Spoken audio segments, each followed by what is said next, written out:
Good afternoon, boys and girls. I'm here for math. We've been covering a lot here in chapter 8. Lots of measurements. There's many different ways to measure things, like using a ruler, a tape measure, a cup. Uh, let's see here. What else do we have? Um, Thermometer, a scale. We can measure all kinds of things. So I want to just review as we draw towards the end of chapter 8. So first of all, let's go over capacity.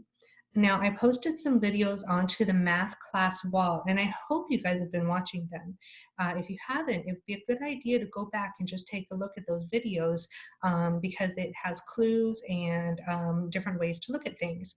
So right now, I'm looking at page 133 in our math work text, the work text that has colorful pages, page 133, measuring capacity. On this exercise, we looked at cups, pints, quarts, and gallons. Now, I don't know if you saw that story about Gallon Man, and also there was the Land of Gallon that had like 4 queens, and each queen had 2 princes, and or princess and princes, and then there were 4 cups or cats. So looking at number 1, Jacob poured 1 gallon of water into each container.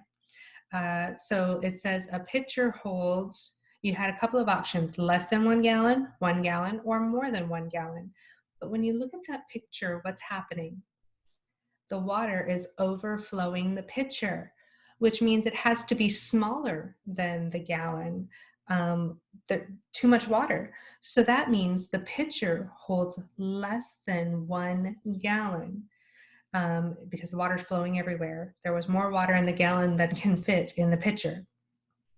If you look at the picture below that, we see a fishbowl. Here again, we have the same options. Less than 1 gallon, 1 gallon, or more than 1 gallon. I see a fishbowl. I can see the little fish inside of there. I wonder what his name is. Now I'm looking at the water level, and it's not quite reaching the top of the bowl, and it's not overflowing. So that means it holds more than 1 gallon. So I can put the entire gallon jug of water in there and still have room for a little bit more water. But you probably don't want to do that. You don't want to overfill the water. All right.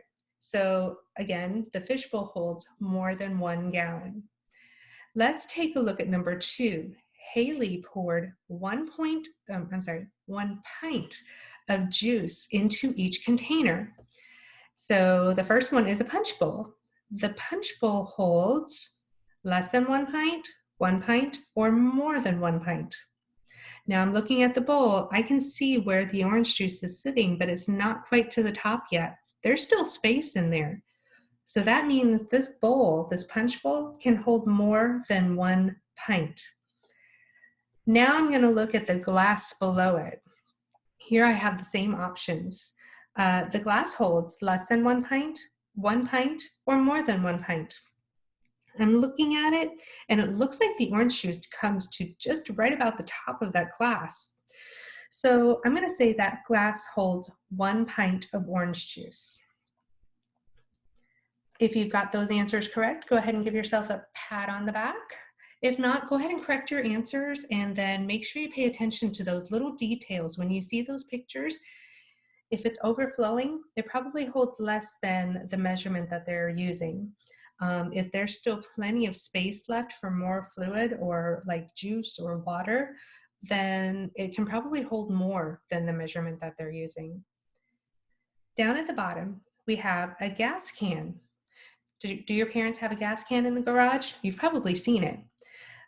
This gas can hold about 5 blank. If you guys wrote gallons, that's a good job. Go ahead and pat yourself on the back. On number 4, we have what looks like a dish that you can bake things in or cook things in.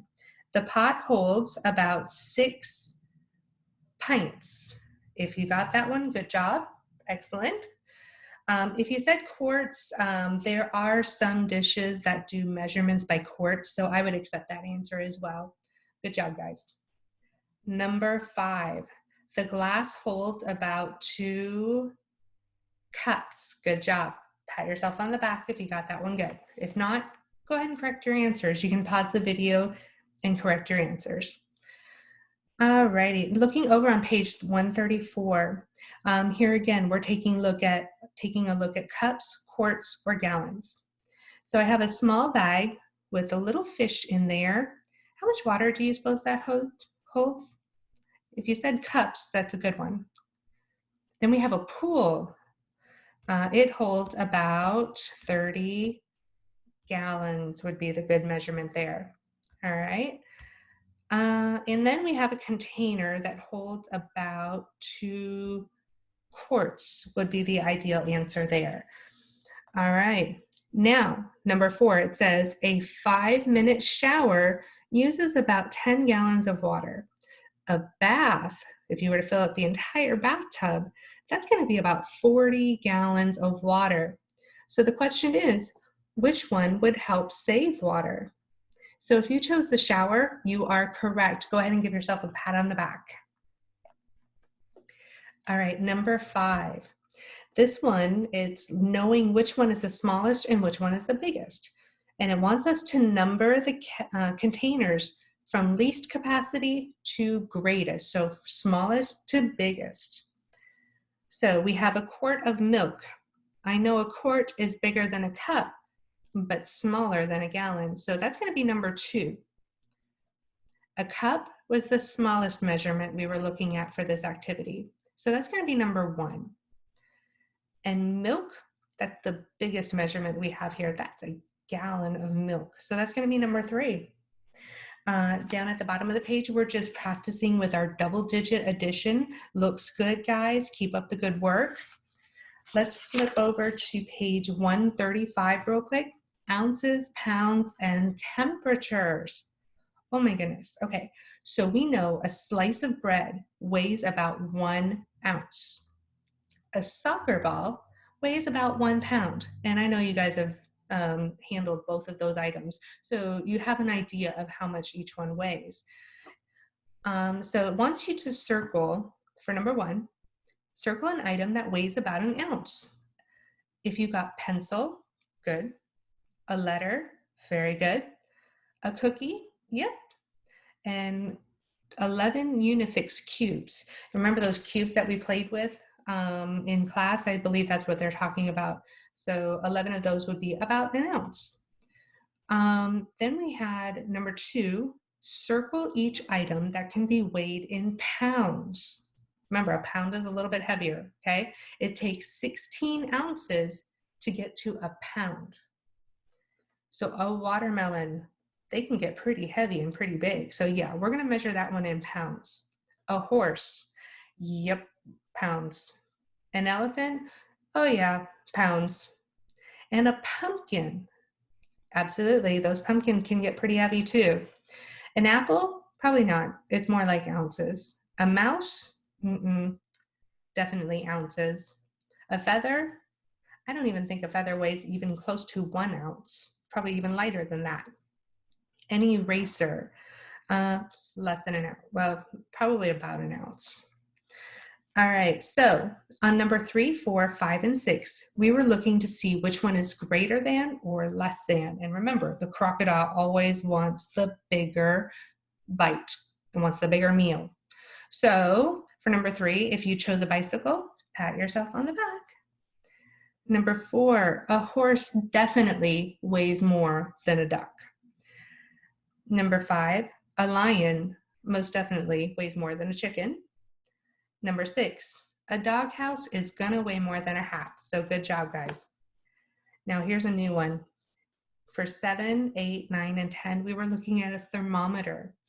That red indicates what the temperature is of whatever item they were measuring, how hot it was. So we can use thermometers to see how hot items can get, or even how cold they can get. So on number 7, the red reaches up to the 90. So you will have wanted on the line below where you have you can write 90, and then that little circle that's kind of up towards the top of the F, that stands for degrees. And then we have the F, which is Fahrenheit. There's a couple of different ways, measurements that we use to measure temperature, but for right now, we're just gonna look at Fahrenheit.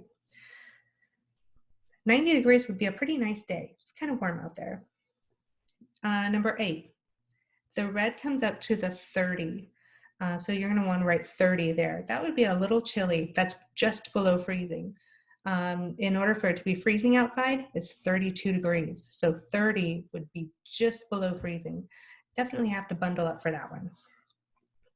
On number 9, the red comes up to 70. So you want to write 70 on that line. That would be a really pretty day outside. And number 10, ooh, that red is on 0. That would be cold. All right. So over on the next page, 136, it's asking you to think of the real objects: a birdhouse, a hammer, a postage stamp, and even a feather. So think about those real objects. I know many of us have used those at some point in time, and I want you to circle each one that could be what that would weigh more than 1 ounce. A stamp? No, probably not. A feather? Nope. A hammer? Yes, you want to circle that one. A hammer would weigh more than 1 ounce. What about a birdhouse? Yes, it would weigh more than 1 ounce. On number 2, it wants you to think of the real objects again. Circle each one that weighs more than 1 pound. Let's see here. It looks like we have a bag of apples. That's definitely going to weigh more than 1 pound. A minivan. I think a minivan is going to be more than 1 pound. And even a book. Some of those bigger books can definitely weigh more than 1 pound. An ant? Probably not. I don't even think it weighs 1 ounce. All right, so then here we're practicing more temperature, 3 through 6. I think you guys got that one pretty quick. That's pretty good. And then down at the bottom of page 136, we're also comparing numbers, which one's greater than, which one's less than. So remember, the crocodile always wants the bigger meal. So you guys got that good. Awesome. Great job. If you guys have any questions, we're coming up on the chapter review and a math test. So please let me know if you guys have questions. I'm there on the LMS chat. I'm available through the dojo, and I can do a Zoom meeting. All right. I hope you guys have a wonderful afternoon. We'll talk to you soon. Bye.